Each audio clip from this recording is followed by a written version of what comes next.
أعوذ بالله من الشيطان الرجيم. بسم الله الرحمن الرحيم. وقالوا إن نتبع الهدى معك نتخطف من أرضنا أولم نمكن لهم حرما آمنا يجبى إليه ثمرات كل شيء رزقا من لدنا ولكن أكثرهم لا يعلمون. وكم أهلكنا من قرية بطرت معيشتها فتلك مساكنهم لم تسكن من بعدهم إلا قليلا وكنا نحن الوارثين. وما كان ربك مهلك القرى حتى يبعث في أمها رسولا يتلو عليهم آياتنا وما كنا مهلك القرى إلا وأهلها ظالمون. وما أوتيتم من شيء فمتاع الحياة الدنيا وزينتها وما عند الله خير وأبقى أفلا تعقلون.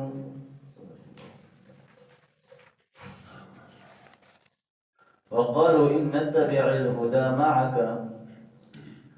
تو ان لوگوں نے کہا کہ اگر ہم آپ کی پیروی کر لیں، آپ کے ساتھ ہدایت کی، نتخطف من ارضنا، تو ہمیں زمین سے اچک لیا جائے گا۔ اس سے پہلے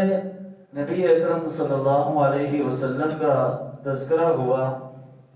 اور نبی صلی اللہ علیہ وسلم نے ہم لوگوں کے سامنے، مکہ کے لوگوں کے سامنے اپنی دعوت رکھی۔ تو اب ظاہر مکہ کے اندر اس وقت اسلام قبول کرنا، ایمان لانا، وہ بڑی ایک آزمائش کا وقت آ جاتا تھا۔ تو اس لیے ان لوگوں نے کہا کہ یہ آپ کی جو بات ہے وہ بالکل برحق ہے اور ہم اس کو مانتے بھی ہیں، لیکن مسئلہ یہ ہے کہ اگر ہم نے آپ کی پیروی کی تو سارا عرب ہمارا دشمن ہو جائے گا۔ اب یہ دو قسم کے لوگ ہوتے ہیں کہ ایک تو وہ لوگ ہوتے ہیں کہ جب ان کے سامنے حقیقت واضح آ جاتی ہے،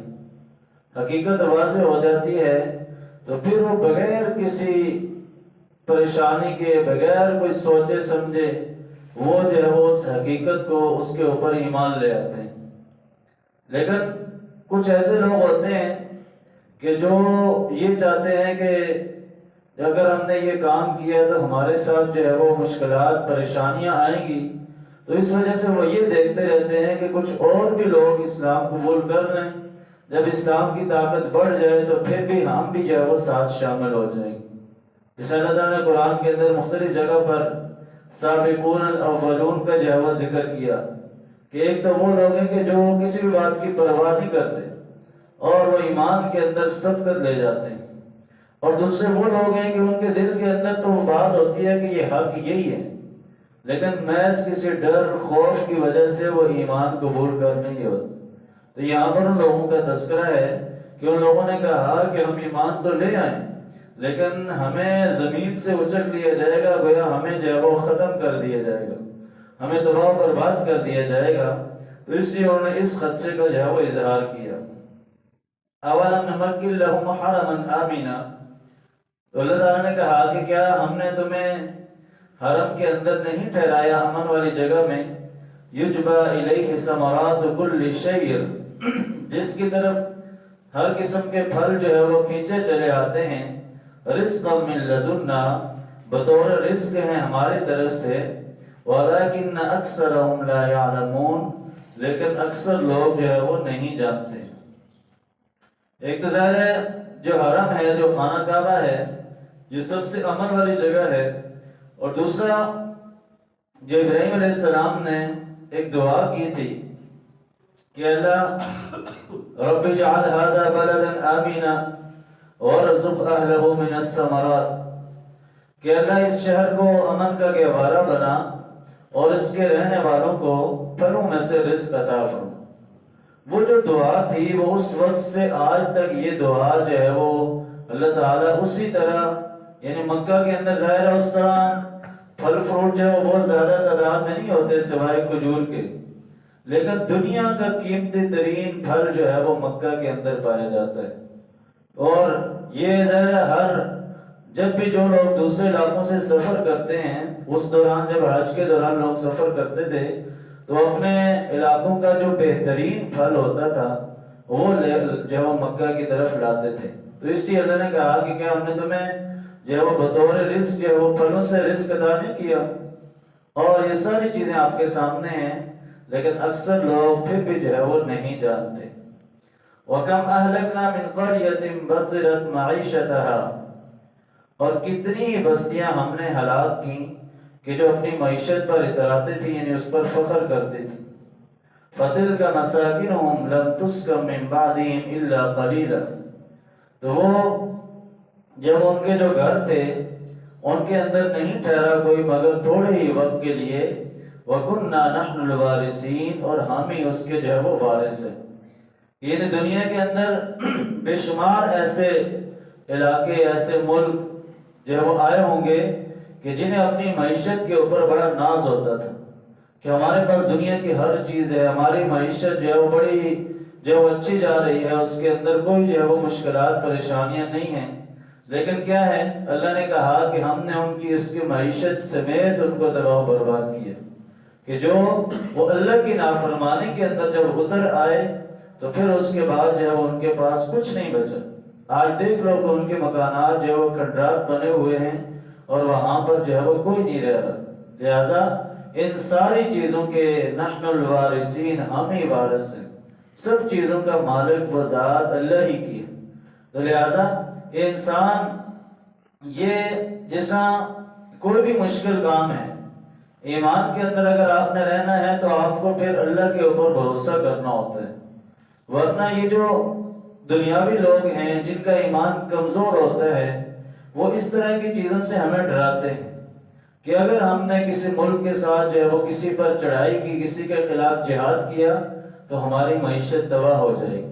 ہمارا نقصان ہو جائے گا، ہمارا ملک۔ اور دوسری طرف چاہے ہمارے جو ہے وہ بھائی فلسطین کے اندر، کشمیر کے اندر مارے جا رہے ہوں، ہمیں اپنے ملکوں کی فکر رہتی ہے، ہمیں یہ فکر ہوتی ہے کہ ہماری معیشت کہیں خراب نہ ہو جائے۔ تو اس لیے اللہ نے کہا کہ کتنی ہی بستیاں ایسی ہیں کہ جو ہم نے ہلاک کی ہیں کہ جو بڑی اچھی تھیں، جو خوشحال تھیں، لیکن وہ اللہ کی نافرمانی کے اندر جب آئے تو اللہ نے ان کو دنیا سے ان کا نام و نشان مٹا دیا۔ وَمَا كَانَ رَبُّكَ مُهْلِكَ الْقُرَىٰ حَتَّىٰ يَبْعَثَ فِي أُمِّهَا، اور نہیں آپ کا رب ہلاک کرنے والا کسی بستی کو یہاں تک کہ اس کی طرف کوئی جو ہے وہ رسول بھیجے، رسول یتلو علیہم آیاتنا، کہ جو ہماری آیات ان پر جو ہے وہ پڑھ کر سنائے۔ وما كنا مهلك القرى الا واهلها ظالمون، اور ہم کسی بستی کو ہلاک نہیں کرتے مگر کہ جب وہ ظالم ہو جائے۔ کہ یعنی اللہ تعالیٰ نے انسان کی ہدایت کے لیے، اس کی رہنمائی کے لیے جو انبیاء کا ایک سلسلہ رکھا ہوا ہے، تو تمام بستیوں کی طرف اللہ نے یہ انتظام کیا تاکہ لوگوں کے اوپر جو ہے وہ ان کے پاس کوئی بہانہ، کوئی عذر جو ہے وہ باقی نہ رہے۔ اور رسول جو ہے اللہ کی طرف سے آئے، انہیں آ کر اللہ کا پیغام لوگوں کے سامنے رکھا اور اللہ کی آیات پڑھ کر سنائی، لیکن اس کے باوجود بھی جن لوگوں نے انکار کیا، جو اللہ تعالیٰ کی نافرمانی کے اندر رہے، تو ایسی بستیوں کو اللہ نے ہلاک کر دیا۔ الا واہلها ظالمون، جب اس کے رہنے والے ظالم ہو جائیں، ظالم سے مراد یہاں کفر بھی ہے، نافرمانی بھی ہے، شرک بھی ہے، ہر چیز جو ہے وہ ظلم کے اندر آتی۔ تو جب لوگ اللہ کے خلاف بغاوت کر دیں، ہٹ درمی اختیار کریں، تو پھر اللہ تعالیٰ ایسے لوگوں کو دنیا سے جو ہے وہ ختم کر دیتا ہے۔ وَمَا أُوتِيتُم مِّن شَيْءٍ فَمَتَاعُ الْحَيَاةِ الدُّنْيَا وَزِينَتُهَا، اور جو کچھ بھی ہم نے تمہیں دیا ہے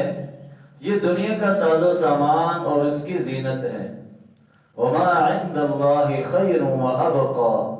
اور جو اللہ کے پاس ہے وہ بہتر بھی ہے اور باقی رہنے والا بھی ہے۔ أَفَلَا تَعْقِلُونَ، بس کیا تم عقل نہیں رکھتے؟ یعنی اللہ تعالیٰ نے واضح طور پر بتا دیا کہ جو تمہارے پاس دنیا کے اندر ساز و سامان ہے یہ محض دنیاوی چیزیں، اگر مکان ہے، گاڑی ہے، جائیداد ہے، تو یہ آپ کے پاس ایک وقتی ہیں، آپ نے یہ ان کے پاس کیا وہ ہمیشہ یہاں دنیا کے اندر نہیں رہنا ہے۔ یہ دنیاوی ضرورت ہے، دنیاوی زیب و زینت ہے، اور دنیا کے اندر رہنے والی چیزیں ہیں۔ یہ انسان کے ساتھ جو ہے وہ نہیں جائیں گی، وہ قبر کے اندر اکیلا جائے گا۔ تو لہٰذا اللہ نے کیا فرمایا کہ جو اللہ کے پاس ہے وہ خیر، بہتر بھی ہے، وہ ابقا، اور ہمیشہ باقی رہنے والا بھی۔ دنیا کے اندر آپ کی جو بھی مال و جائیداد ہوگی وہ زیادہ سے زیادہ آپ کے مرنے تک آپ کے پاس ہے، لیکن جو ہی آنکھیں بند ہوئی آپ جو ہے وہ ایک کفن کے اندر لپیٹ کر جو ہے وہ قبر کے اندر رکھ دیے جائے گا۔ اس وقت انسان کے پاس کچھ بھی نہیں ہو۔ لہذا کام کیا آئے گا کہ جو انسان کے اعمال ہوں گے، جو انسان اچھے اعمال کر کے جائے گا تو وہ اللہ کے ہاں اس کو کام آئیں گے، اور جو اللہ کے ہاں جو کچھ ملے گا، جو اجر اس کو جو بدلہ ملے گا، وہ اللہ نے کیا فرمایا کہ بہتر بھی ہے اور باقی رہنے والا بھی ہے۔ تو کیا تم عقل سے کام نہیں لیتے؟ کیا تم ان چیزوں میں غور و فکر نہیں کرتے؟ کیا تم نے دیکھا نہیں کہ دنیا کے اندر بڑے بڑے بادشاہ آئے، دنیا کے اوپر انہوں نے حکمرانی کی، لیکن جاتے وقت وہ بالکل خالی ہاتھ تھے، ان کے پاس کچھ بھی نہیں تھا۔ تو لہٰذا یہ دنیا کی زیب و زینت، دنیا کے جو کھیل تماشے ہیں، ان کو چھوڑ کر ایک اللہ کی رضا کے اوپر راضی ہو جاؤ، اللہ کو راضی کرنے کی کوشش کرو گے تو اللہ تعالیٰ تمہیں دنیا اور آخرت دونوں کے اندر جو ہے وہ کامیابی سے نوازے گا۔ اللہ تعالیٰ ہمیں عمل کی توفیق عطا فرمائے۔